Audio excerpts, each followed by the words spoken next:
こんにちは。書道家の大江製法です。今日のテーマは劇的に変わる筆ペンの持ち方について解説をしていきます。でそちらの持ち方変えてもらうとどうなるかっていうとこんな感じです。じゃん。左側 before です。よくある間違った持ち方で書いたものです。少し太いですよね。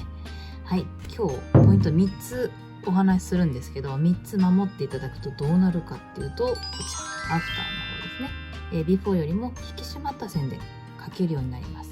筆ペン書きたいんだけどちょっとうまく書けないなっていう人、今日3つお話しするので、ぜひ最後までご覧ください。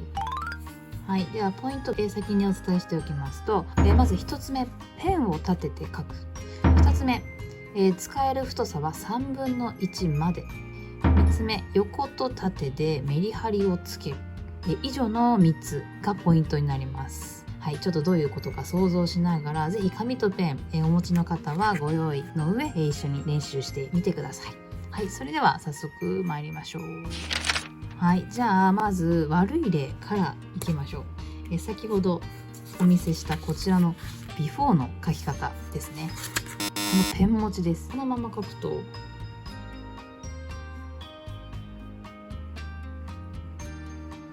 こんな感じになっちゃいますね。さっきの字をそのまま書いてみます。紙についている部分が側面、腕の側面になっています。ここの部分が当たっているので、ずっと同じ太さになってしまう。なのでこういうベタベタした線になっちゃう。細くしようと思ってもちょっと難しいんですよね。できるっちゃできるけど、縦線が細くなってしまったり、払いがやけに大きくなってしまったりして、ちょっと、アンバランスな感じがします。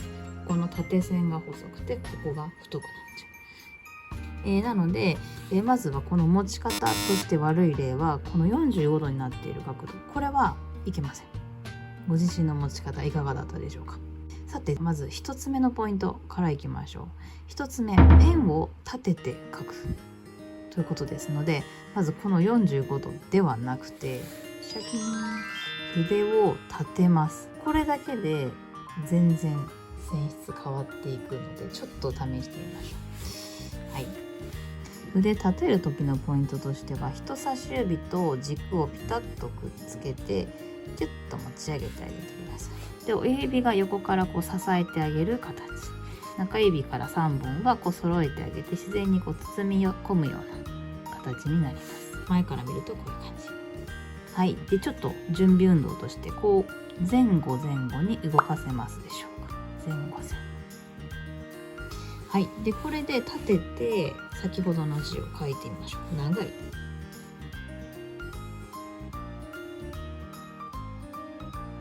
立てることによって3本指でしっかり固定しているので安定感が出てきます。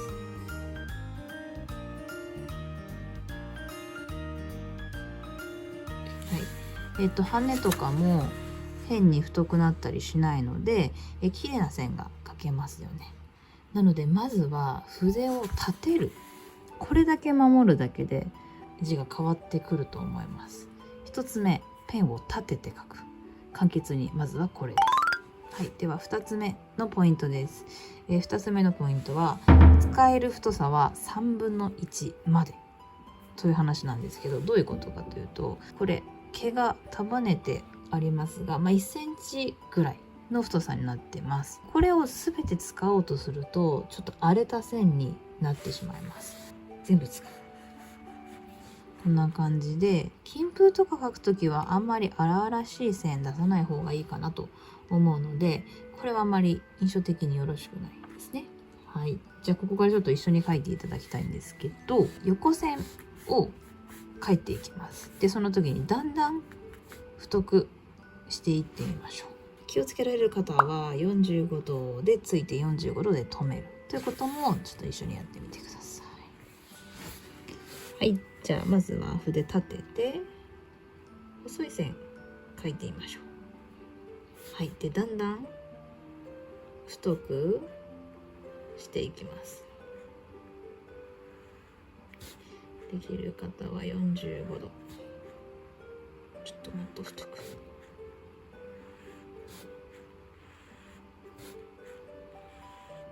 はい、これぐらいが限界かな。はい、だんだん太くしてみました。はい、ちょっと毛がこう割れちゃってますね。整えておきましょう。はい、でこう見てみると限界値どこからかなというと、ここまで、ここから上が丸、ここから下が×になります。×のラインとしてはこの上の部分ちょっと削れてますよね。ここがそれはちょっと無理をしてる線になるので、これ以上の線は出さない方がいいと思います。一番綺麗な線だなと思うのは、私としてはここまでが一番いい線だと思います。はい、ここまでというとだいたいこれぐらいの太さなので、だいたい3分の1ぐらいを目安にしていただけると、より線が綺麗に描けると思います。ですので、ご自身がお持ちのペンを用意して、だんだん太く描いてみる。で削れてきたところはもう限界だけれども、その中でもよりこの花丸な線があると思いますので、どこまでがいい線かなっていう風に、見極めてみてください。はい、以上2つ目のポイントでした。はい、それでは最後3つ目は、横線と縦線でメリハリをつけるというのがポイントでした。はい、これは先ほどの「た」という字で比べていくといいかなと思いますが、まず寝ていると線のメリハリつけにくいですね。ずっとベタベタしたようなマジックで描いたような線になってしまいます。で筆を立てますと。で先ほどグラデーションのように線を太くしていきましたので、太さの調整は練習してみるとできると思います。はい、でメリハリ、さらにここに付け加えていきますが、縦線と横線どっちを太く描くでしょうか。それじゃあどっちも描いてみたいと思いますが、例えばちょっと分かりやすいように極端にいきます。これは縦太くにしています。次、横線太く、縦線細く、縦線、はい、こっちは縦線を細くしています。はい、どちらがいいかは一目瞭然ですね。こちら側の方が綺麗ですね。で皆さんこういう字見慣れてると思うんですけど、明朝体ってこうですよね。筆で書かれた字をベースに作られているので、明朝体をイメージしていただけると分かると思います。縦太く、横細く、これを覚えていってください。はい、じゃあ他の字でもメリハリ練習していきます。じゃあ先ほどの長いという字をもう一回書いていますが、この中に点を書きます。横線細め、縦太くするときは少しグッと押さえてあげる。下に押さえてあげる。縦太く止めて、羽はあんまりバーッと強めにしない方がまとまりやすいです。止めてちょっと横に押し出すくらいですね。はい、横線ちょっと細く、縦少し押さえて太く。はい、でこのラインに合わせて横線少し押さえてって横にちょっとだんだん上げていきます。はい、縦線太くすると、体幹がしっかりして見えますので、こちらもメリハリのついた字に見えるかなと思います。あとは例えば先ほどの「た」をもう一回使って縦太く、横線細く、ここでちょっと押さえてまた縦太く。何でも縦太くだいたい書いとけば間違いないです。田中さん、はい、人差し指をしっかりこう使ってスーッと伸ばしていきます。とか佐藤さん、一個一個しっかり留めます。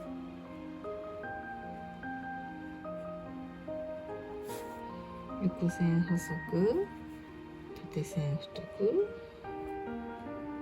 縦線太く、横線細く、ちっちゃくはねる。で横線細くするとこう詰められるので、さらに足がこう長く描けますね。短足な字はちょっとかっこ悪いので、足長めにしてあげるとさらにいいと思います。はい、というように縦線を太く、横線は細くということを、意識してみてください。はい、以上が3つのポイントでした。おさらいしますと、1つ目はペンを立てて書きましょう。人差し指ピタッとくっつけて親指横から支えます。2つ目、使える太さは3分の1、最大まで使っちゃうと毛が乱れてしまいますので、3分の1程度を目安に綺麗な線を描きましょう。3つ目は横線と縦線をメリハリつけるということでした。縦線が太くです。明朝体をイメージして、ぜひ実践をしてみてください。はい、では参考になりましたら、グッドボタン、チャンネル登録ぜひよろしくお願いします。ではまた次の動画でお会いしましょう。さよなら。